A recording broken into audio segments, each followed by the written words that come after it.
სულ უფრო ცოტა დრო რჩება იქამდე, ვიდრე ბრიუსელში შეიკრიბებიან ევროპელი ლიდერები და დაიწყებენ საქართველოს შესახებ საუბარს. მესამე სექტორში აქვთ ასეთი მოლოდინი, რომ ეს იქნება ერთ-ერთი ყველაზე მძიმე საუბარი საქართველოს შესახებ და ქართული ოცნება არ უნდა ელოდოს, რომ მიიღებს ევროპელი მინისტრებისგან რაიმე გამომხნევებელ გზავნილებს. მეტიც არის ასეთი მოლოდინი, რომ ხვალ ევროკავშირის ლიდერები დასახავენ უკვე შემდგომ სამოქმედო გეგმას, რა უნდა გააკეთონ და როგორ უნდა გააკეთონ იმისთვის, რომ პასუხი გასცენ მათ შორის EUTOS სპეცმექანიზმის მიერ მომზადებულ დასკვნაში ასახულ ფაქტებს და ბრალდებებს, რომელიც ისმის ქართული ოცნების მისამართით. თავად ეს ამბავიც არის ძალიან საინტერესო, რადგან სწორედ EUTOS სპეცმექანიზმის მიერ მომზადებული დასკვნიდან პირველივე შესაძლებლობას იყენებენ ევროპელი მინისტრები იმისთვის, რომ ისაუბრონ საქართველოში განვითარებული მოვლენების შესახებ და როგორც მესამე სექტორში ამბობენ, ეს არ დასრულდება მხოლოდ ბრიუსელში შეკრებით და იქ საუბრით.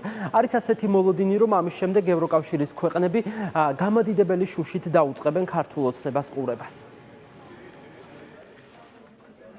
მე დარწმუნებული ვარ, რომ ეს ანგარიში იქნება ერთ-ერთი არის საფუძველი ამის მოთხოვნის და რა თქმა უნდა ის განიხილება ზუსტად ევროპული საბჭოს სხდომაზე. მე დარწმუნებული ვარ, რომ ამას მოჰყვება კიდევ სხვა რეაქციები, იგივე მაგალითად საქართველოს თემის განხილვები სხვადასხვა ევროკავშირის წევრი სახელმწიფოების პარლამენტებში, ხომ, იქ ადგილზე.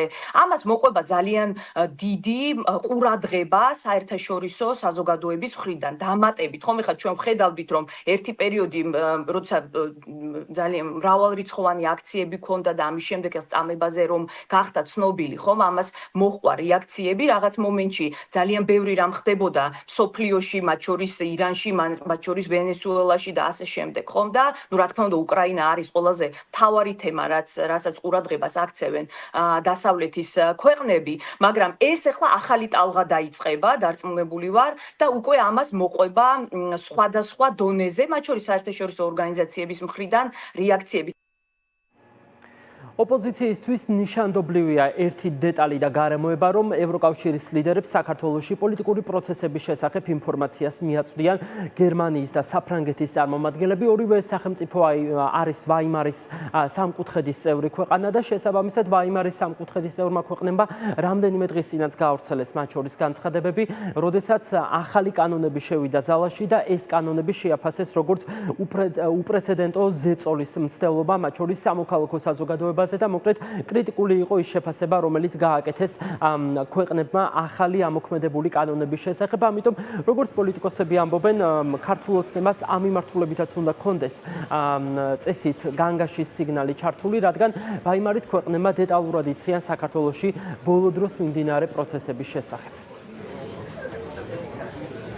გერმანია და საფრანგეთის ხოთაშორის არის შვედეთთან და ნიდერლანდებთან ერთად შედის იმ 4 ქვეყანაში, რომლებიც ეგრეთ წოდებული უნივერსალური იურისდიქციის ქვეშ იწყებენ ხოლმე თვითონ გამოძიებებს ესეთ საკითხებზე, რაც არის განხილული ამ EUTOS მოსკოვის მექანიზმის დასკვნაში.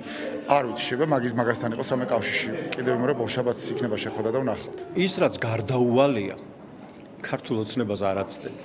და გარდაუვალია ის, რომ მათ დააშავეს და ამაზე პასუხი მოეთხოვებათ. ამბავს ქართულ ოცნებაში წარმოდგენა არ აქვთ, როგორ მუშაობს საერთაშორისო დიპლომატია და არანაირი კომპეტენცია არ გააჩნიათ. ვინ არის მათი ტოპ დიპლომატი? ბოჭორიშვილი და ყაბელაშვილი? ეგ არის? და ამათ მარამს უნდა მიაღწიონ ვერაფერს, ვერ გააკეთებენ ვერაფერს და კიდევ უფრო დიდ შიხში შეიყვანენ საკუთარ თავს. ჩვენ ვიცით ერთი რამ, რომ სანამ ყავს ესეთი რეჟიმი, რომელსაც აქვს ლეგიტიმაციის პრობლემა ქვეყნის შიგნით და თავისუფალ სამყაროში ქვეყნის გარეთ, ჩვენ ვართ უზარმაზარი საფრთხის წინაშე, როგორც ქვეყანა.